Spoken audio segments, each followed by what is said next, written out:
It was the summer of 2010, and my family had taken a trip to a nice hotel in the city. I don't remember exactly why we went, but we weren't alone. Several family friends had come along, staying in rooms next to ours. The hotel itself was a little strange. Instead of being on the ground floor, the lobby was on the fourth. The building was designed like a square, with each floor having an open balcony that looked down into the lobby and cafe area. The railings were high enough to keep me from worrying about falling, but I still kept my distance. For the first couple of days, things were great. My friends and I spent the time playing cards, watching TV, and exploring the halls at night while telling ghost stories. It was one of those trips that felt like a blur, just fun, nonstop. But on the third morning, I woke up to the sound of screaming. At first, I thought I was dreaming, but then I heard it again, loud, echoing through the halls. My heart pounded as I got up and stepped outside my room. I walked to the balcony railing and looked down into the lobby. A girl was sprawled on the floor, a carton of eggs and a spilled jug of milk beside her. She wasn't moving. People were gathering around, calling for help. My family and some of my friends were there, staring in shock. I wanted to know what happened, so I decided to head down. The elevator was on the other side of the floor, but the stairwell was right next to my room. Without a second thought, I pushed open the heavy door and started descending. We were on the 7th or 8th floor, so I knew I only had a few flights to go. I kept an eye out for the number 4 or an L for the lobby, but as I went down, I realized something weird. There were no doors. No 4th floor. No 3rd. No 2nd. That should have been my first clue to turn back. But I didn't. I figured I had to be close and didn't want to climb back up. So I kept going. The stairwell was dimly lit, with a few offshoot hallways leading into darkness. I ignored them, sticking to the stairs, until I finally reached the bottom. It was a small, cold concrete room with cinder block walls. The air smelled damp. The only way forward was a set of double doors. I hesitated, but then I thought, maybe this was just another way to the lobby. So I pushed them open. Beyond the doors was a massive, warehouse-like space, stretching into the dark. The only light came from behind me. Rows of stacked chairs wrapped in plastic lined the walls. There were tables, boxes, and metal racks scattered throughout. Dust hung thick in the air. I stepped inside. I spotted an elevator in the far corner, bigger than the ones upstairs. I walked toward it, weaving through the clutter, but when I pressed the button, nothing happened. Next to it was a card swiper. Employees only. I sighed and turned back toward the stairwell, only to realize something that made my stomach drop. The door I had come through was closed. I hurried over and pulled the handle. Locked. Panic set in. I didn't have a phone. My parents wouldn't let me have one until I graduated middle school. No one knew I was down here. I banged on the door, shouted, listened. Nothing. Tears burned in my eyes as I started searching for another exit. There was another set of doors on the far end, and I sprinted to them. Locked. My chest tightened. My breath came fast. I was trapped. I had no idea how long I stood there, trying not to cry, before I heard something. A door creaking open, but not the one I came through. I turned. A man stepped into the warehouse from the far side. He was slim, middle-aged, wearing a lab coat. His eyes locked onto me, and for a second, he just stared. Then his face shifted into surprise. "What are you doing down here?" he asked, his voice sharp. I let out a shaky breath. I got lost trying to find the lobby. The door locked behind me. "Do you have a key?" He didn't answer my question. Instead, he said, "I know a way out. Follow me." Relief flooded me. I didn't even question it. I just followed him, my feet moving fast to keep up. He led me toward the stairwell doors, and I reached for the handle, but he kept walking. "Isn't it right here?" I asked. He froze. I'll never forget the look on his face. His forehead was slick with sweat, his lips slightly parted like he had been caught in a lie. "No," he said quickly. "This way." Something shifted in my stomach. I followed, but slower now, watching. We moved toward the darker part of the warehouse, away from the elevators, past the tables, past the chairs. He kept glancing around, like he didn't actually know where he was going. Then I saw it. A dead end. A wall of stacked boxes. There were no doors. I stopped walking. My body felt frozen in place, but my mind was screaming at me to run. "Where are we going?" I asked, my voice small. "Just this way," he said, still moving forward. He was lying. I knew it. My blood ran cold. And then, like a switch flipping in my brain, I did the only thing I could think of. I screamed. I screamed as loud as I could. The sound echoed through the warehouse, bouncing off the walls. My throat burned, my head pounded, but I kept screaming. The man spun around, his face twisting in anger. "What are you doing? Be quiet." I didn't stop. His fists clenched, his jaw tightened. Then, suddenly, he started walking toward me, fast. I bolted. I sprinted for the stairwell doors, my heart pounding against my ribs. He didn't run, but I could hear him behind me, his voice low and seething. "Stupid little fucker," he muttered. I was 5 feet from the door when it suddenly burst open. A man in a janitor's uniform stepped inside. His eyes darted between me and the stranger. "What the hell is going on here?" I scrambled behind him, gasping for air. The janitor's posture shifted, shoulders squared, feet planted. He didn't move, just stood there like a shield. He turned to me. "Who is this man?" I don't know," I stammered. "He came from that door." I pointed to the far side of the warehouse. The janitor's expression darkened. He reached for his radio and spoke into it quietly. "We've got a problem. There's a child down here with an unauthorized individual." The man in the lab coat suddenly straightened. "I was just looking for a bathroom," he said, his voice too casual. The janitor didn't blink. "Security's on the way. You can explain it to them." The man's jaw twitched, but he didn't argue. An employee from the front desk arrived a few minutes later and took me back to the lobby, where I ran straight into my mother's arms. My parents had no idea I had even been missing. I sobbed as I told them what happened. To this day, I don't know who that man was. I don't know what he was doing there, why he was wearing a lab coat, or what would have happened if I hadn't screamed. All I know is that he wasn't supposed to be there, and I was never supposed to meet him.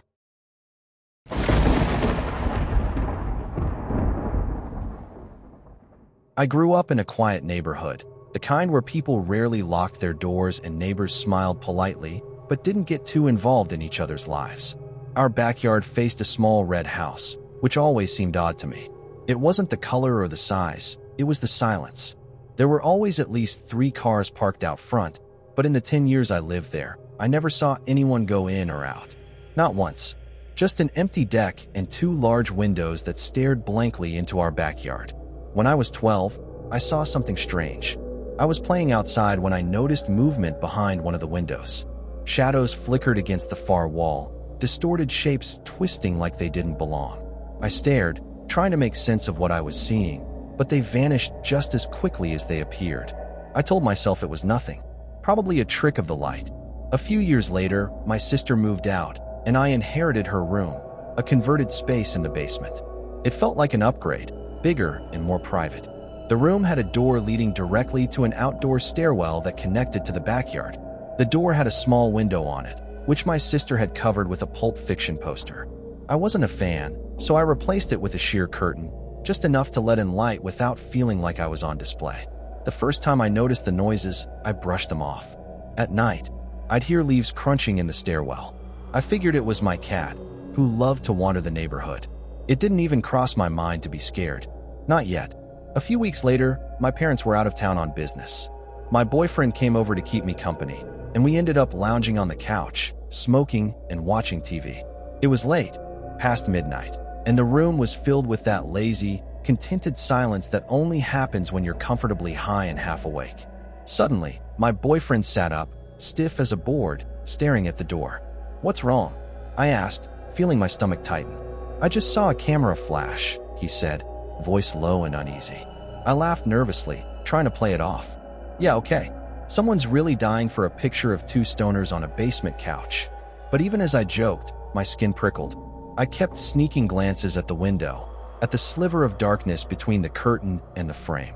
I couldn't shake the feeling that someone was out there, just beyond the glass, watching. Sleep didn't come easy that night. Every little sound felt amplified. The wind, the house settling, the rustle of leaves. Then, around 3 in the morning, I heard it. Not the soft, fluttery sound of my cat padding around, but heavy, deliberate steps. Leaves crunching under boots. I froze, heart hammering. My first instinct wasn't to hide or call for help. No, for some reason, I decided to confront whoever was out there. Barefoot and barely dressed, I marched to the door and threw it open. The stairwell was empty. The cold night air hit me like a slap, but adrenaline kept me moving. Without thinking, I bolted up the steps into the backyard. That's when I saw him. A man, tall, maybe mid-40s, stood at the edge of the yard, half lit by the weak glow of the street lamp. He wore one of those grimy mechanic's jumpsuits, the kind that looks like it hasn't been washed in years. In his hands was a bulky, old digital camera. For a second, neither of us moved. We just stared at each other. His head tilted slightly, like he wasn't expecting me to be there, like he was confused. Finally, I found my voice. "What the fuck are you doing?" The words came out louder than I meant, my voice shaking with anger and fear. The moment I spoke, his eyes widened, and he spun around. Without a word, he ran, disappearing into the shadows between my yard and the red house. After that night, the noises stopped. No more leaf crunching, no more flashes of light. I slept with the curtains shut tight and a baseball bat beside my bed. I couldn't stop thinking about it, though. How long had he been coming to my window? How many nights had he stood in the shadows, watching me through the sheer curtain? My sister told me later that she covered the window because it made her anxious, not because anything weird had ever happened to her. Part of me wonders if she felt something too, a sense of being watched, and didn't want to admit it. I never saw the man again. The red house stayed quiet, the windows empty. But sometimes, late at night, I still dream about him, standing in the dark, camera in hand, waiting.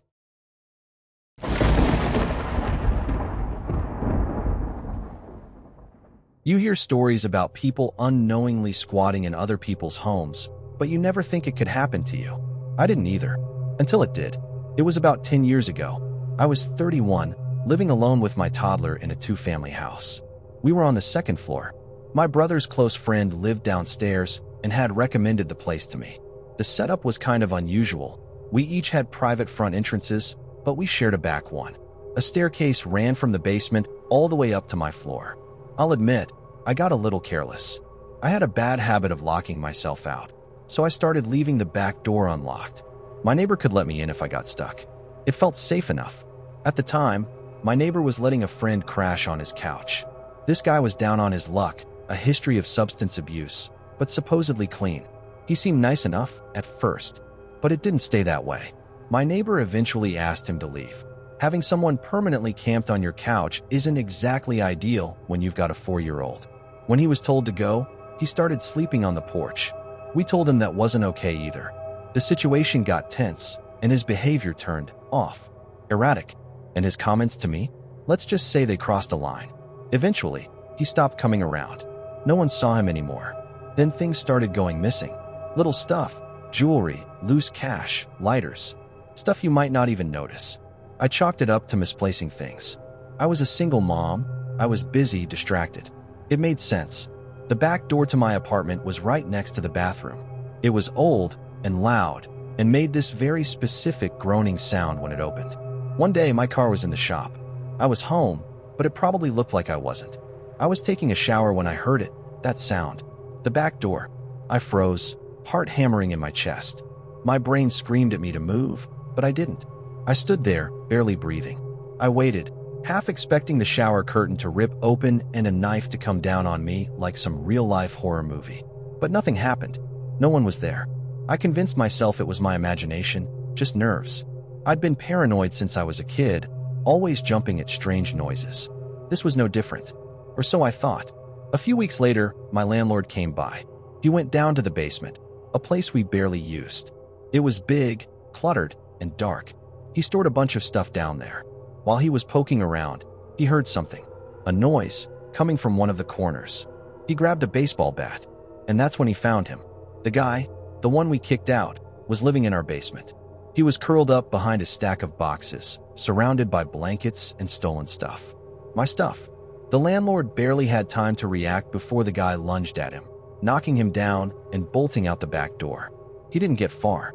The police found him hiding in a trash can around the corner. Yeah, a trash can. When they searched the basement, they found everything. My jewelry, my kids' toys, even some of my underwear. And drug paraphernalia, a lot of it. The worst part? He left his phone behind in the chaos. It was filled with pictures of me, sleeping. For months, this guy had been living under me, sneaking into my home while I was asleep, while my child was asleep, taking pictures of us. The man I thought was just a little down on his luck had been high on crack the entire time. And crack changes people. I still get chills thinking about how many nights he stood in the dark, watching us, and I never knew. He could have done anything, and I wouldn't have seen it coming. The part that really makes me sick? The charges got dropped. No one asked us. No one told us why. My state is notoriously soft on nonviolent offenders, and the local police? They're known for making deals with small-time users to get information on bigger dealers. No justice. No closure. It's strange. This didn't leave any lasting trauma. It doesn't haunt me. It's more like a bad dream. One of those memories that doesn't feel real, even though you know it is. But sometimes, late at night, when the house is too quiet, I still think about it. How long was he watching me before I even knew he was there? And what would have happened if I had woken up at the wrong time? Thanks for joining me on this journey through the strange and unexpected. If you enjoyed the story, hit that like button, share with fellow curious minds, and don't forget to subscribe for more. Until next time, stay curious, stay intrigued,